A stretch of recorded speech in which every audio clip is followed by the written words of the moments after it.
Hello everyone, welcome to Advait Education. आप सभी का स्वागत है अद्वैत एजुकेशन के इस प्लेटफॉर्म पे। हम लोगों ने लास्ट लेक्चर में देखा कि कैसे न्यूमेरिकल का कॉन्सेप्ट डेवलप की जाती है सीरीज सर्किट के लिए। मैंने कुछ बातें भी किया, क्वेश्चंस भी आप लोगों को लगवाए। अभी और क्वेश्चन देखेंगे इस लेक्चर में। उससे पहले थोड़ा सा मैं बात कर लेता हूँ पैरेलल सर्किट के बारे में, ठीक है। फिर फ्रिंजिंग इफेक्ट के बारे में फिर बात करूंगा, उसके बाद न्यूमेरिकल देखेंगे। तो चलिए जल्दी जल्दी आप लोग कॉपी अपना निकाल लो, खोल लो और लिखना स्टार्ट करो, चीजों को समझना स्टार्ट करो। तो सीरीज सर्किट के बारे में आप लोगों ने देखा था। अब थोड़ा सा बात करेंगे हम लोग पैरेलल सर्किट्स के बारे में। कैसा सर्किट्स के बारे में? पैरेलल सर्किट्स के बारे में बातें करना स्टार्ट करेंगे। पैरेलल सर्किट्स के बारे में बातें करना स्टार्ट करेंगे। अब सीरीज सर्किट को तो देख ही लिए भाई, अब पैरेलल सर्किट में थोड़ा सा क्या बात करेंगे, तो ध्यान से इधर देख ही लो। चलो, पैरेलल सर्किट में क्या होगा, जैसे कि सिंपल थोड़ा सा रेजिस्टेंस का पैरेलल सर्किट की मैं बात करूं तो रेजिस्टेंस के जैसे कोई रेजिस्टेंस पैरेलल में कनेक्टेड है। सिंपल कोई इलेक्ट्रिक सर्किट की बात करो तो आप लोग क्या करते हो, इलेक्ट्रिक सर्किट की बात कर रहा हूं मैं, तो इस तरीके से मान लो आपके पास कोई रेजिस्टेंस है, लेट से वो आपका पैरेलल में कनेक्टेड है इस तरीके से। देखो, तो बाकी पैरामीटर्स को आप कैलकुलेट कैसे करते हो ना, वो मेरे लिए इंपॉर्टेंट है। जैसे कि ये रेजिस्टेंस, ये रेजिस्टेंस, ये रेजिस्टेंस, ओके। तो आप देख पा रहे हो, लेट्स कंसीडर कि ये मेरे पास एक पैरेलल सर्किट हो गया बच्चों, और ये मेरे पास कोई रेजिस्टेंस हो गया, यहाँ पे भी कोई रेजिस्टेंस हो गया। इलेक्ट्रिक सर्किट जस्ट मैं अभी बना रहा हूँ, इलेक्ट्रिक सर्किट, ठीक है, क्योंकि यहीं से पूरा कॉन्सेप्ट है। ये इसको आप R1 बोल देते हो, इसको आप R2 बोल देते हो, इसको आप R3 बोल देते हो, राइट। इतना क्लियर हो गया। और इसको आप क्या बोल देते हो, this is your plus minus, ये प्लस माइनस, इसको आप बोलते हो वोल्टेज है, तो ये आपका वोल्टेज हो जाएगा, ओके। अब आपने क्या किया कि यहां से करंट को फ्लो कराना स्टार्ट करते हो, दिस इज टोटल वोल्टेज, तो this is the total current. अब करंट आया यहां पे, अब ये दो पार्ट में डिवाइड होगा, एक यहां पे एक यहां पे। चूंकि ये I2 है तो यहां पे फ्लो होने वाले करंट को आप I2, ये R2 है तो इसमें फ्लो होने वाले करंट को आप जस्ट I2 बोल देते हो, और ये R3 है तो इसमें फ्लो होने वाले करंट को आप I3 बोल देते हो, ओके। इतना क्लियर हो गया। चलो, अब इतना क्लियर हो गया तो अब आप लोग R1, R2, R3 को देखोगे। मान लो टोटल रेजिस्टेंस आपको पता है, फर्स्ट R इक्विवेलेंट आपको पता है सर्किट का, तो R इक्विवेलेंट निकालना है, तो ये दोनों पैरेलल उसके साथ सीरीज में है, तो आप कैसे निकाल लोगे, R1 प्लस R2 और R3 का पैरेलल, तो R2 प्लस R3। इस तरीके से आप लोग का क्या निकल जाता है, इस तरीके से आप लोग का टोटल रेजिस्टेंस निकल जाता है। चूंकि पूरे सर्किट का टोटल रेजिस्टेंस आपने निकाल दिया, अब तुमको टोटल करंट को निकालना हो सेकंड, है ना। If you want to calculate the total current of the circuit, then total current of the circuit क्या हो जाएगा, total voltage divided by total resistance of the circuit. तो टोटल वोल्टेज भी and the total resistance of the circuit are equivalent. इसी तरीके से आप लोग कैलकुलेट करते हो, तो ये आपका आर इक्विवेलेंट से डिवाइड कर दोगे तो टोटल करंट आएगा। Got it? क्या इतना क्लियर है? अब टोटल करंट तुम्हारा total voltage bye total resistance हो गया, तो यहां से टोटल करंट आ गया कहने का। हाँ, और दूसरी बात, यदि आप यहां के वोल्टेज को आप लिखना चाह रहे हो, तो मान लो यहां का वोल्टेज आपका V1 हो गया, आपके पास V2 हो गया, और ये आपके पास V3 हो गया। तो आप देख पा रहे हो इस सर्किट में कि यहाँ का EMF यहाँ के EMF के बराबर। अभी मैं EMF टर्म यूज कर रहा हूं वोल्टेज की जगह में, समझना क्यों, क्योंकि उसमें मैं MMF बोलूंगा, ठीक है, MMF बोलूंगा।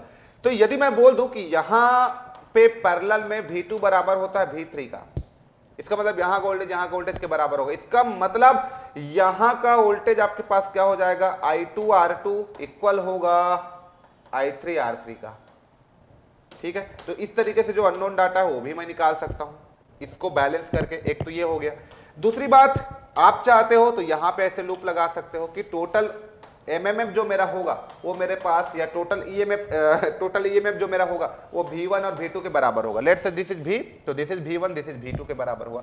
या फिर आप इसको ऐसे भी तो लिख सकते हो कि टोटल EMF जो होगा वो आप ऐसे भी तो लूप लगा सकते हो कि टोटल EMF जो होगा V, टोटल पोटेंशियल जो होगा, वोल्टेज जो होगा V, वो यहाँ का वोल्टेज और यहाँ के ड्रॉप के बराबर होगा, तो V1 प्लस V3। इससे भी मुझे पता चल रहा है कि V2 जो है वो V3 के बराबर है, तो आप ऐसे भी लिख सकते हो। तो इन्हीं कॉन्सेप्ट्स को आपको पैरेलल सर्किट में यूज करना है। मैग्नेटिक सर्किट्स की बात करूंगा तो ये तो इलेक्ट्रिक सर्किट हो गया। अब मैग्नेटिक सर्किट में आप लोगों को ना इसी कॉन्सेप्ट को यूज करना है। अभी जो मैंने आप लोगों को सिखाया बिल्कुल वही करना है आप लोग को, और कुछ नया नहीं करना है बेटा। क्या आप लोगों को आया? वैसे आप लोग को अभी भी पैरेलल सर्किट का कहीं भी न्यूमेरिकल नहीं पूछेगा, मेंस वगैरह में पूछ लिया जाएगा, ठीक है। मेंस में आईएएस के मेंस में लिखने के लिए आता है, उसमें पूछ लेता है। आपका एसएससी जेई के मेंस में आप लोगों से पूछ लिया जाता है। लेकिन लेकिन लेकिन लेकिन लेकिन प्री वगैरह में कभी भी पैरेलल सर्किट का न्यूमेरिकल नहीं देगा, क्योंकि बड़ा हो जाएगा, टफ हो जाएगा, और इतना टाइम नहीं रहता कोई भी एग्जाम में। तो यदि आप किसी भी वनडे एग्जाम्स की प्रिपरेशन कर रहे हो तो don't go for parallel circuit, मत जाओ, मत सॉल्व करो। बस बेसिक आना चाहिए, बेसिक आना चाहिए। अरे बात समझ में, बेसिक आना चाहिए। लेकिन एकदम सॉल्व करने के लिए आप न्यूमेरिकल ढूंढ रहे हो तो तुमको जरूरत ही नहीं पड़ेगा। चलो अब मैं यहाँ पे बात कर लेता हूँ पैरेलल सर्किट के बारे में। लेट अस पैरेलल सर्किट के बारे में बात करो। तो ऐसे करके मेरे पास एक कोर है, ठीक है, ये कोर है। अब ये कोर है तो चलो मिडिल लिंब पे मैं अपना वाइंडिंग को यहाँ पे प्लेस कर देता हूँ। तो ये मेरे पास आउटर लिंब हो गया। लिंब मतलब समझते हो? हाँ, ये हो गया।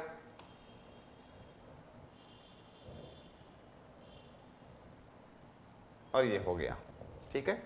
मैंने क्या किया कि इसमें वाइंडिंग को प्लेस करा दिया।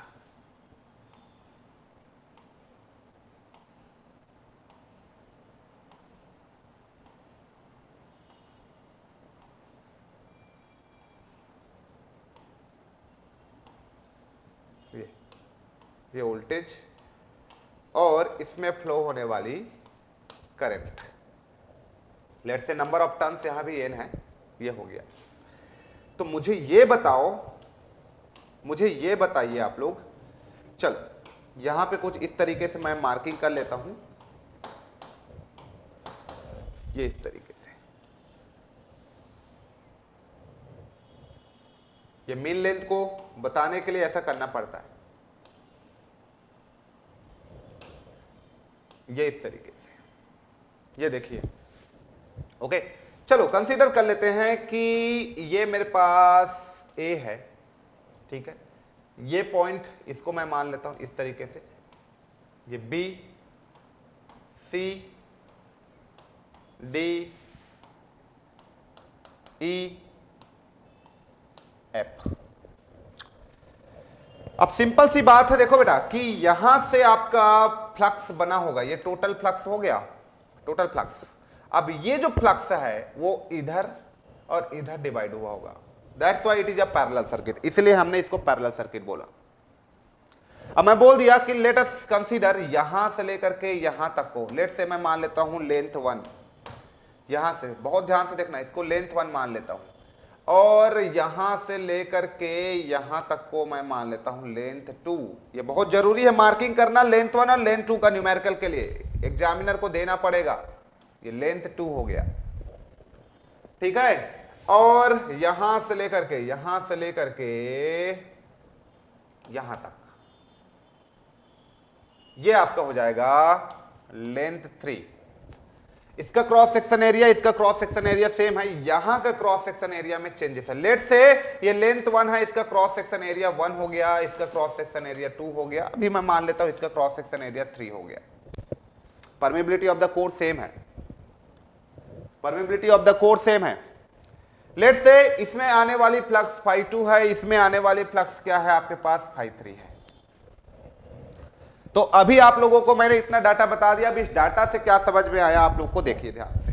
अब मान लो इसका मैं इक्विवेलेंट सर्किट बनाना चाहूं, इक्विवेलेंट सर्किट बनाना चाहूं, तो मेरा जो इक्विवेलेंट सर्किट है कुछ इस तरीके से बनेगा। यहां से फ्लक्स है, टोटल फ्लक्स, कुछ फ्लक्स इधर जाएगा, कुछ फ्लक्स इधर जाएगा। फ्लक्स दो इक्वल पार्ट में डिवाइड हो रहा है या दो पाथ में डिवाइड हो रहा है, not equal, equal doesn't matter equal है कि नहीं, ये कोर के उस सब पे डिपेंड करता है।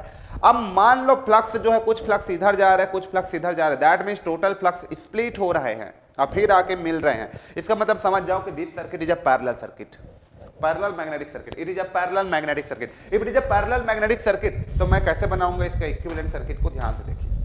अब यदि मैं इसके इक्विवेलेंट सर्किट्स की बात करूं तो ये मेरे पास हो गया इसका एक इक्विवेलेंट सर्किट, जिसमें ये मेरा एक इक्विवेलेंट सर्किट हो गया, जिसमें आपके पास क्या है, यहां पे एक सोर्स है, एक एक्साइटेशन है। तो जस्ट मैं यहां पे एक एक्साइटेशन से रिप्रेजेंट कर देता हूं कुछ इस तरीके से, ये। अब यदि मैं इसके इक्विवेलेंट सर्किट्स की बात करूं तो ये मेरे पास हो गया इसका एक इक्विवेलेंट सर्किट, जिसमें राइट। और यहां पे मैं रिप्रेजेंट कर देता हूं इसका खुद का ए से लेकर के डी का अपना एक रिलक्टेंस होगा इस कोर का, तो उस कोर का रिलक्टेंस को मैं रिप्रेजेंट कर देता हूं उसके रिलक्टेंस को यहां पे ये मैंने इसका रिलक्टेंस को यहां पे शो कर दिया। समझ में आ गया? अब इसका जो रिलक्टेंस है यहां पे, इसका जो रिलक्टेंस है, लेट्स से कि इसका जो रिलक्टेंस है यहां पे वो आपके पास क्या है, S1 है। तो this is the reluctance of the core. और मैंने इसको एक्साइट किया हुआ है, this is plus this is minus, this is plus this is minus. Okay, मैंने इसको एक्साइट किया हुआ है प्लस माइनस।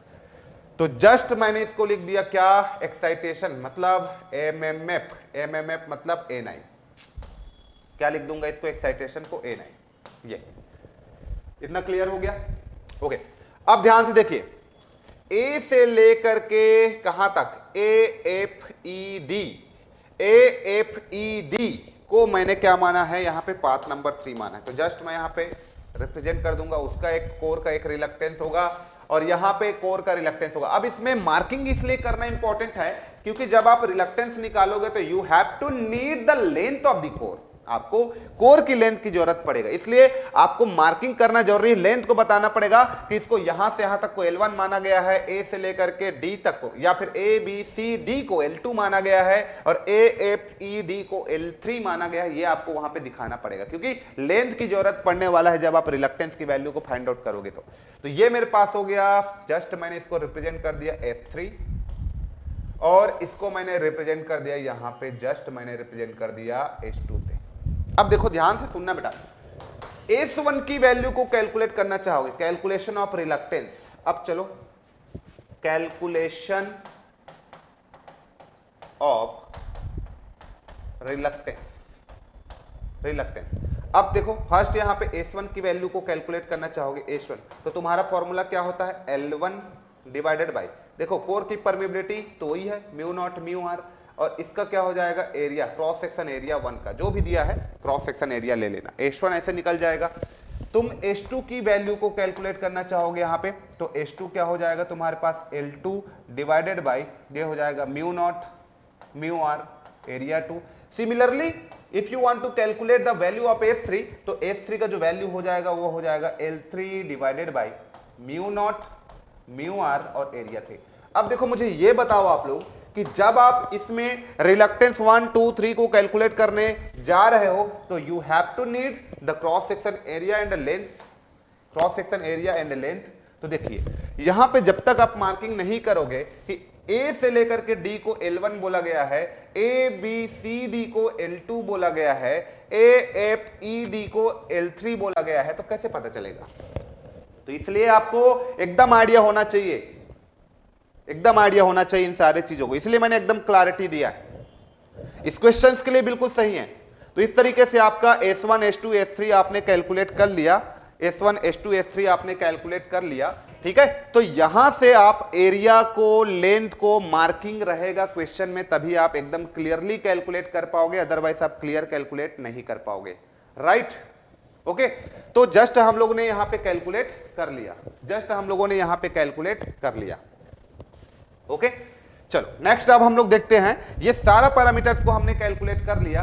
तो यहां से देखो अब आपका क्या होने वाला है, इस ब्रांच में फ्लो होने वाली फ्लक्स को मैं क्या बोल दिया, फाई बोल दिया, दैट इज योर फाई 1, और इस ब्रांच में फ्लो होने वाली फ्लक्स को मैंने फाई 2 बोल दिया, और यहां पे फ्लो होने वाली फ्लक्स को मैंने फाई 3 बोल दिया। यदि आप बोलोगे टोटल फ्लक्स की वैल्यू क्या होगा, तो टोटल फ्लक्स जो होने वाला है मेरा फाई 1 ही टोटल फ्लक्स है, phi 1 is equal to phi 2 plus phi 3 लिख सकते हो आप। तो this is the total flux. ये बिल्कुल वैसा ही है जैसे आप कोई पैरेलल सर्किट में टोटल करंट की वैल्यू को फाइंड आउट करते हो, राइट। चलो अब देखते हैं हम लोग इस सर्किट में यदि मैं बात करूं, टोटल फ्लक्स तो मैंने कैलकुलेट कर दिया, फाई 2 फाई 3 मैंने कैलकुलेट कर लिया, फाई 1 की वैल्यू को मैंने कैलकुलेट कर लिया। यदि मैं लिखना चाहूं कि मेरा जो यहां से लेकर के यहां तक में जो एमएमएफ है, मतलब टोटल एमएमएफ जो है, total MMF of the circuit, total MMF of the circuit, total MMF का मतलब क्या है, पूरा यहां पे जो मैं एक्साइट कर रहा हूं दैट इज N9, ये मेरे पास total MMF of the circuit है। ये जो N9 है टोटल एमएमएफ है, वो किसके बराबर होगा, यहां के एमएमएफ और यहां के एमएमएफ के सम के बराबर होगा। क्या क्या बोला मैं, total MMF of the circuit यहां के एमएमएफ और यहां के एमएमएफ के बराबर होगा? बिल्कुल नहीं। अब देखिए, यदि मैं H2 इसको बोल रहा हूं तो यहां के एमएमएफ को मैं क्या बोल सकता हूं? यहां के एमएमएफ को मैं क्या बोल सकता हूं? phi2 into H2। और यहां के एमएमएफ को मैं क्या बोल सकता हूं? यहां के एमएमएफ को मैं बोल सकता हूं phi3 इंटू H3। इतना क्लियर हो गया? तो phi2 H2 phi3 H3 मैंने वहां पे रिप्रेजेंट कर दिया एमएमएफ। ठीक है, ये एमएमएफ2 हो गया, ये एमएमएफ3। जैसे कि मैंने बोला था कि ये वाला सर्किट और ये circuit both are connected in the parallel, तो पैरेलल में वोल्टेज आपका सेम होता है, तो जस्ट मैं यहां के एमएमएफ को यहां के एमएमएफ के बराबर कर सकता हूं। तो यहां पे आप लिख लो टोटल एमएमएफ। अब आप लिखना चाहते हो तो यहां के एमएमएफ या यहां के एमएमएफ, देखो यहां से आप लूप लगा दो, कुछ इस तरीके से आपका लूप लग जाएगा, या तो फिर आपका कुछ इस तरीके से आप लूप लग जाएगा। इसमें भी लूप लग जाएगा मैग्नेटिक सर्किट में, ऐसा नहीं कि इलेक्ट्रिकली सर्किट में लगाओगे, मैग्नेटिक सर्किट में भी आप कैलकुलेट कर सकते हो। तो टोटल एमएमएफ मैं लिखना चाहूं तो this is the total MMF. अब यही टोटल एमएमएफ जो है, टोटल वोल्टेज जो है यहां का ड्रॉप और यहां का ड्रॉप के बराबर होगा। इसका मतलब आप क्या लिख सकते हो? S1 into phi1 plus S3 into phi3। एक तो या ये लिख सकते हो, या फिर आप टोटल एमएमएफ को आप ये भी लिख सकते हो कि S1 phi1 plus S2 phi2, ये भी लिख सकते हो आप, ये भी लिख सकते हो। तो total MMF of the circuit this drop plus this drop, और we can say total MMF of the circuit this drop plus this drop, ये इसके बराबर होगा। और मजेदार वाली चीज ये है कि पैरेलल में आपका वोल्टेज सेम होता है, वैसे पैरेलल में एमएमएफ भी सेम होगा। इसका मतलब आप लोग क्या लिख सकते हो? phi2 S3 बराबर होने वाला है H2 phi3 S3 के, ये आप लिख सकते हो यहां से, ये आप लिख सकते हो यहां से। क्या इतना क्लियर हो गया? क्या आप सभी लोगों को इतना क्लियर हो गया? बस, तो पैरेलल सर्किट में इतना ही एनालिसिस किया जाता है, ये सब के बारे में दिया जाता है, रिलक्टेंस 1 रिलक्टेंस 2 ये सब कैलकुलेट करते हो आप लोग, है ना। और ये सारे डाटा को कैलकुलेट करने के बाद, यही टोटल एमएमएफ अगर पूछ लिया जाता है तो टोटल एमएमएफ में या तो एन पूछ लिया जाएगा, आई पूछ लिया जाएगा, ये है ना, इस तरीके से वो बातें करता है। आ रहा है बात समझ में? तो रिप्रेजेंटेशन बिल्कुल वैसा ही होना चाहिए जैसे आप लोग यहाँ पे कैसे करते हो, इलेक्ट्रिकल सर्किट में करते हो, पूरा रिप्रेजेंटेशन वही होना चाहिए आप लोग का, कोई डिफरेंस नहीं होना चाहिए। बस ये सब कैलकुलेट करने के लिए आप लोग को लेंथ का अच्छा खासा आइडिया है तो आप आराम से कैलकुलेट कर सकते हो। ठीक है, तो ये पैरेलल सर्किट में इतना ही बात करूंगा, क्योंकि पैरेलल सर्किट में एक आध क्वेश्चन मैं ले लूंगा आप लोगों के लिए। बाकी पैरेलल सर्किट के बारे में competitive exam, one day exam में तो आता नहीं है। यदि आप आईएएस के मेंस लिख रहे हो, है ना, यदि आप सब्जेक्टिव टाइप के एग्जाम्स को आप दे रहे हो, जैसे कि आप एसएससी जेई में भी मेंस वगैरह लिख रहे हो, तो वहां पे एक आध क्वेश्चन आ जाएगा। लेकिन प्री में पैरेलल सर्किट के बारे में कभी भी नहीं पूछेगा, क्योंकि क्वेश्चन इतना बड़ा हो जाता है, इसके लिए टाइम लगता है। तो अभी तक मैं तो नहीं देखा हूं पैरेलल सर्किट का क्वेश्चन, राइट। बड़ा क्वेश्चन ऐसे कभी नहीं देता। जैसे आप सिंपली आप देख सकते हो, कोई भी जितना स्टेट के एई जेई एग्जाम्स होते हैं, या फिर आपका इवन आपका आईईएस के मेंस प्री हो गया, उसमें भी कभी भी नहीं पूछा गया है। ठीक है, तो इसमें टाइम ज्यादा लगता है, दैट्स वाई द रीजन कि इसको कभी भी प्री में नहीं पूछा जाता, मेंस में ही पूछा जाता है, क्योंकि इसमें आपका स्टेप वाइज कैलकुलेशन होता है और इतना ज्यादा टाइम लगता है ना कि प्री में तो दे ही नहीं सकता। इसलिए मैं आप लोग को एकदम क्लियर बोल दिया हूं कि ये जो टॉपिक है इसको आप लोग थोड़ा सा प्री देने जा रहे हो तो प्री के लिए स्किप कर सकते हो, क्योंकि मैंने तो अभी तक क्वेश्चन नहीं देखा। इतने सारे क्वेश्चंस मैं देखते रहता हूं, इतने सारे एग्जाम्स को एनालिसिस करते रहता हूं।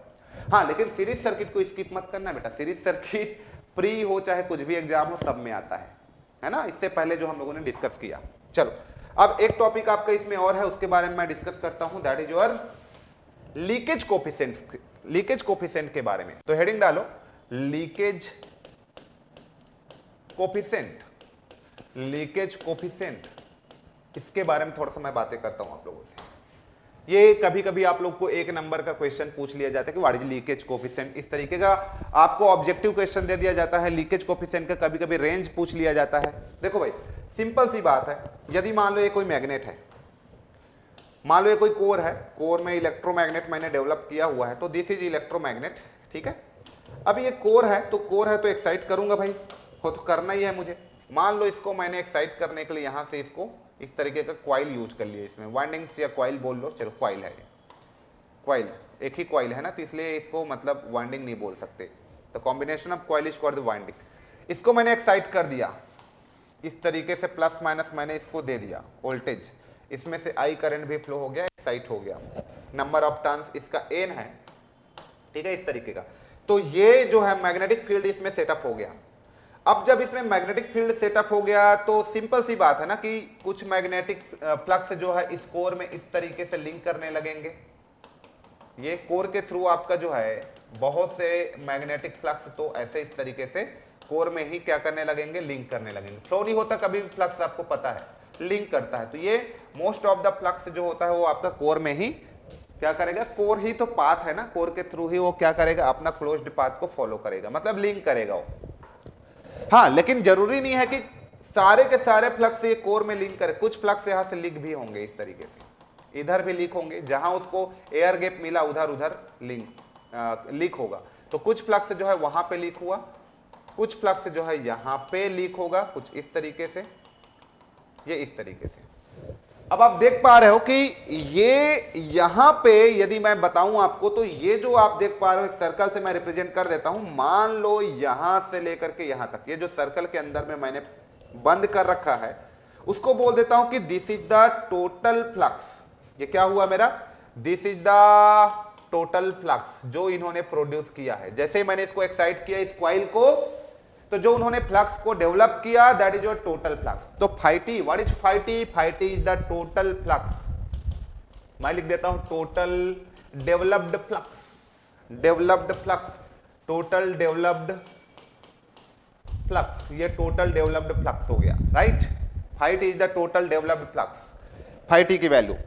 अब यदि मैं बोलूं कि ये जो ग्रीन कलर में मैंने शो किया है ये क्या है, ग्रीन कलर में जो मैंने फ्लक्स यहां पे शो किया है वो क्या है, तो ये आपके पास लीकेज फ्लक्स है, not linkage. Leakage and linkage में फर्क है। तो this is your leakage flux, ये फालतू का इधर उधर जो चला जा रहा है वो फ्लक्स है, सिंपल लैंग्वेज में समझोगे तो, ठीक है। ये लीक हो जा रहा है हमारे पाथ में, डिजायर्ड पाथ में फ्लो नहीं हो रहा है, ये डिजायर्ड पाथ से भटक जा रहा है, वो डिस्टर्ब हो जा रहा है ना। तो जो हमने अपना रास्ता जो बनाया हुआ है उस रास्ते में ना जा करके वो रास्ते से डाइवर्ट हो जा रहा है, डिजायर्ड पाथ को फॉलो नहीं कर रहा है, उस फ्लक्स को हम लोग लीकेज फ्लक्स बोलते हैं। The flux which are not follow the desired path, that is called the leakage flux, right, okay. और ये हमारा क्या है, यूजफुल फ्लक्स। ये जो मैंने यहां पे वॉयलेट कलर में शो किया है that is your useful flux, ये आपके पास है useful flux. Why it is called useful flux, because this flux follow the desired path. ये फ्लक्स जो है हमारे डिजायर्ड पाथ को फॉलो कर रहा है, जो हमने रास्ता बनाया है उस पे बेचारा बहुत अच्छे से चल रहा है, उसी रास्ते को फॉलो कर रहा है, डिजायर्ड पाथ को फॉलो कर रहा है, that's why it is called the useful flux. तो ये मेरे पास एक यूजफुल फ्लक्स हो गया, ठीक है। So there are total 3 flux, total flux, leakage flux and a useful flux. If I am saying total flux के बारे में यदि मैं बात करूं आपसे, तो टोटल फ्लक्स जो होगा वो मेरा लीकेज फ्लक्स और यूजफुल फ्लक्स का रेशियो होगा। तो this is the total flux. What about leakage coefficient. अब लीकेज कोफिशिएंट जिसको मैं एक्सप्लेन करने वाला हूं, जो मेरा टाइटल है, जो मेरा टॉपिक है, what is leakage coefficient, leakage coefficient. चलो अब मैं फाइनली लीकेज कोफिशिएंट पे पहुंच गया। इस टर्मिनोलॉजी को मैं समझा सकता हूं क्योंकि अब आपको ये सारा चीजें पता है कि ये क्या है वो क्या है। अब आप एकदम रेडी हो लीकेज कोफिशिएंट को समझने के लिए। तो लीकेज कोफिशिएंट्स को रिप्रेजेंट करते हैं लैम्डा से, ये, ठीक है। तो what is leakage coefficient, what is lambda.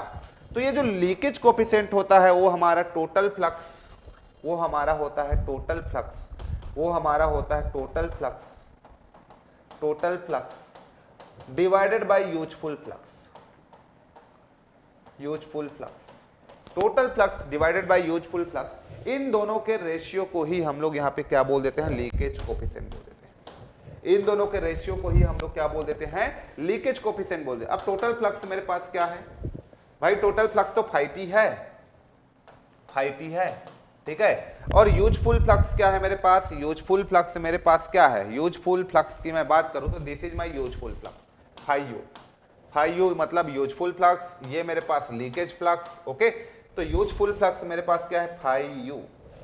तो इसको मैं क्या बोलूंगा, लीकेज कोफिशिएंट। अब बताओ मुझे लीकेज कोफिशिएंट लेस देन 1 होता है कि ग्रेटर देन होगा। अब सिंपल सी बात है कि मेरा टोटल फ्लक्स जो है यूजफुल फ्लक्स से ग्रेटर है, इसका मतलब मेरा जो लीकेज कोफिशिएंट है वो ग्रेटर होगा, ग्रेटर देन 1 होगा। तो लीकेज कोफिशिएंट ऑलवेज भी ग्रेटर देन 1 होगा, लीकेज कोफिशिएंट ऑलवेज भी ग्रेटर देन 1 होगा। क्यों, क्योंकि टोटल फ्लक्स मेरा ग्रेटर है यूजफुल फ्लक्स से। तो इसका जो रेंज होता है 1.15 से लेकर के 1.25 तक का हम लोग बोलते हैं। इस रेंज के बारे में आपको क्वेश्चन एमसीक्यू कभी कभी दिया जाता है कि किसी भी मैग्नेटिक कोर पे लीकेज फ्लक्स का रेंज क्या होता है, लगभग ग्रेटर देन 1 होता है तो 1.15 से 1.25 ये होता है। तो इसको सभी लोग अपने कॉपी में काइंडली फटाफट से मार्किंग कर लीजिए, अपने कॉपी में फटाफट से आप लोग मार्किंग कर लीजिए। तो total flux divided by useful flux. Okay, चलो ये होता है आपका लीकेज कोफिशिएंट, ये होता है आपका leakage coefficient, total flux divided by useful. बस इसको कभी कभी ये रेशियो के बारे में आपको पूछ लिया जाता है, तो आप सभी लोग इसको याद रखना। खाली 1 नंबर का क्वेश्चन बनता है यहां से, और कुछ नहीं बनता है। तो आप सभी लोग को समझ में आ गया होगा, यूजफुल फ्लक्स हो गया है ना। चलो, total flux bye useful flux, ठीक है। चलो आगे देखते हैं। आप लीकेज कोफिशिएंट समझ में आ गया। चलो अब यहां पे देखो, एक आप लोग को और क्वेश्चन पूछ लिया जाता है इसी में, what is fringing effect, what is fringing effect. तो चलो उसको भी समझ लेते हैं, व्हाट इज फ्रिंजिंग इफेक्ट। तो हेडिंग डाल लो बेटा आप लोग, फ्रिंजिंग इफेक्ट, फ्रिंजिंग इफेक्ट। इस तरीके से आप हेडिंग डाल लो, fringing effect, fringing effect. What is fringing effect, what is fringing effect.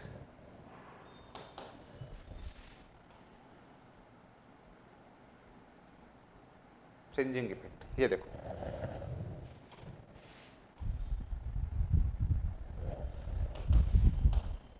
ये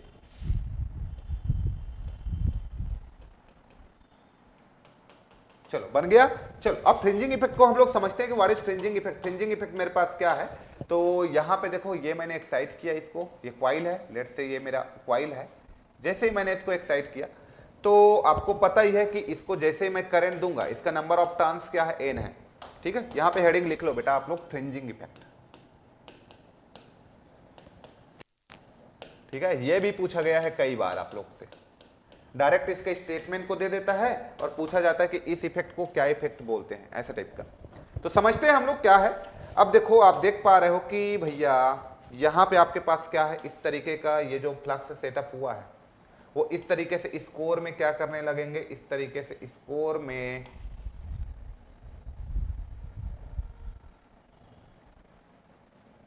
इस तरीके से इस कोर में क्या करने लगेंगे, या फिर मैं बोल दूं इस कोर में इस तरीके से ये यहां से वहां डिजायर्ड पाथ को फॉलो करते हुए जाने लगेंगे। लेकिन क्या होता है कि जब ये फ्लक्स इसमें ऐसे इस डिजायर्ड पाथ को फॉलो करता है, तो और यहां पे जब आप एयर गैप रखते हो, ये आपका एयर गैप है, कोर में एयर गैप आपका रखते हो, तो ये जो फ्लक्स है यहां से इस तरीके से थोड़ा सा मुड़ जाता है। एयर गैप होने के कारण इस तरीके से यहां से क्या हो जाता है, थोड़ा सा बेंड हो जाता है ना, बल्ज आउट हो जाता है, ठीक है। ये जो अपने डिजायर्ड पाथ से थोड़ा सा बाहर की ओर फैल जाता है, बल्ज आउट मतलब बाहर की ओर फैल जाना। और इससे क्या होता है, इससे इस एयर गैप में इस फ्लक्स का जो फ्लक्स डेंसिटी है, फ्लक्स डेंसिटी वो डिक्रीज हो जाता है, डिक्रीज हो जाता है। कहने का मतलब, जब किसी कॉइल को सप्लाई दे करके हम लोग एक्साइट करते हैं, तो वो जो फ्लक्स डेवलप होता है वो सारे डिजायर्ड पाथ को फॉलो करता है, डिजायर्ड पाथ को फॉलो करता है। और जब वही फ्लक्स इस एयर गैप में आता है, तो वही फ्लक्स इस एयर गैप में आकर के क्या हो जाता है, बल्ज आउट हो जाता है। बल्ज आउट होने के कारण, है ना, बल्ज आउट मतलब बाहर की ओर फैल जाता है। बल्ज आउट होने के कारण, बल्ज आउट होने के कारण इस एयर गैप का फ्लक्स डेंसिटी जो है वो आपका डिक्रीज हो जाता है। इसी इफेक्ट को हम लोग क्या बोलते हैं, फ्रिंजिंग इफेक्ट बोलते हैं। इसी इफेक्ट को हम लोग क्या बोलते हैं, फ्रिंजिंग इफेक्ट हो जाता है। तो what is fringing effect. Fringing effect का मतलब यह होता है कि यहां पे फ्लक्स का बल्ज आउट हो जाना, है ना, एयर गैप में, है ना। तो यहां पे हम लोग बल्जिंग आउट या फिर लिख सकते हैं bulge out of flux in air gap of the core, लिख देता हूं मैं, ठीक है। Bulge out of flux in the air gap, in the air gap of the core, of the core, है ना, है ना। It causes flux density, it causes flux density flux density, it causes flux density of the air gap,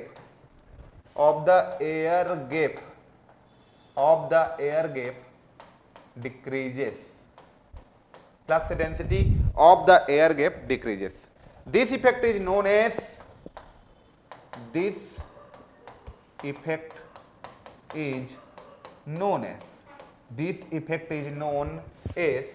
fringing effect. This effect is known as fringing effect. इस effect को हम लोग क्या बोलेंगे? फ्रिंजिंग इफेक्ट बोलेंगे।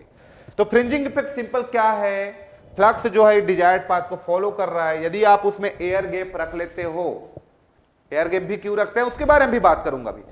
एयर गैप आपका है, इसका मतलब क्या होता है कि आपका जो फ्लक्स है वो बल्ज आउट हो जाता है, थोड़ा सा फैल जाता है एयर गैप में। इसके कारण क्या होता है? उस फ्लक्स डेंसिटी जो होता है एयर गैप का वो डिक्रीज हो जाता है ना। इस कंप्लीट इफेक्ट को, इस पूरे इफेक्ट को ही हम लोग क्या बोलेंगे? इस पूरे इफेक्ट को फ्रिंजिंग इफेक्ट बोलेंगे। तो फ्रिंजिंग इफेक्ट का मतलब ये होता है कि एयर गैप के कारण फ्लक्स का बल्जिंग आउट हो जाना, फैल जाना, जिससे एयर गैप का फ्लक्स डेंसिटी कम हो जाना।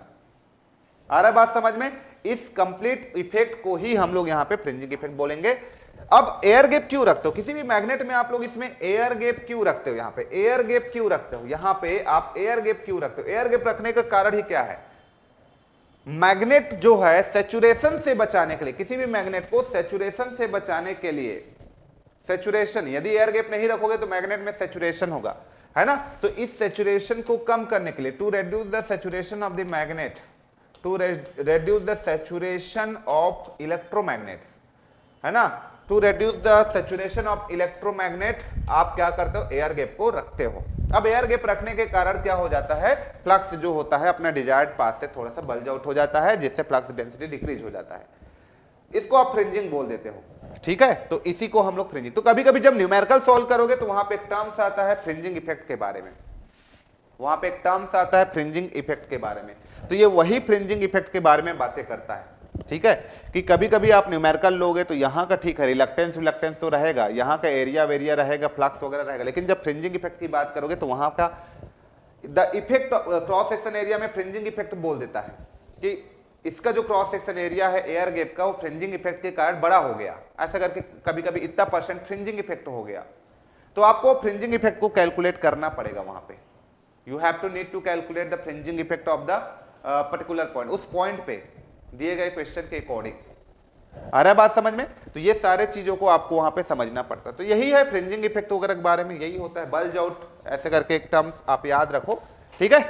ओके, तो चलो फिर इस लेक्चर में मैं इतना ही करता हूं, फिर मिलता हूं नेक्स्ट लेक्चर में। Till then take care, thank you so much. अब आपका थ्योरेटिकल सेक्शन मैग्नेटिक सर्किट का कंप्लीट हो गया है। अब मैं बातें करूंगा यहाँ पे न्यूमेरिकल और कुछ लेने वाला हूं, अभी बहुत से न्यूमेरिकल आप लोग के लिए लेने वाला हूं। तब तक के लिए thank you so much, love you all.